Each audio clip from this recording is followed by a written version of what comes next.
Saya yakin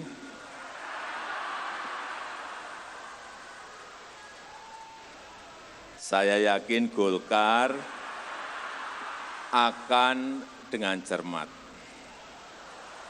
akan dengan teliti, akan dengan hati-hati, tidak sembrono dalam mendeklarasikan calon presiden dan wakil presiden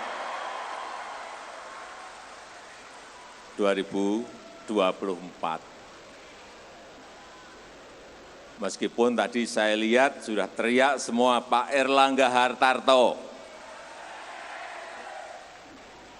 Dan saya juga meyakini bahwa yang akan dipilih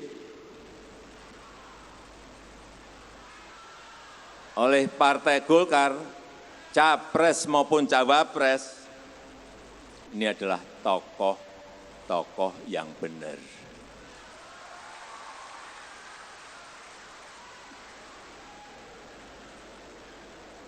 Silahkan terjemahkan sendiri.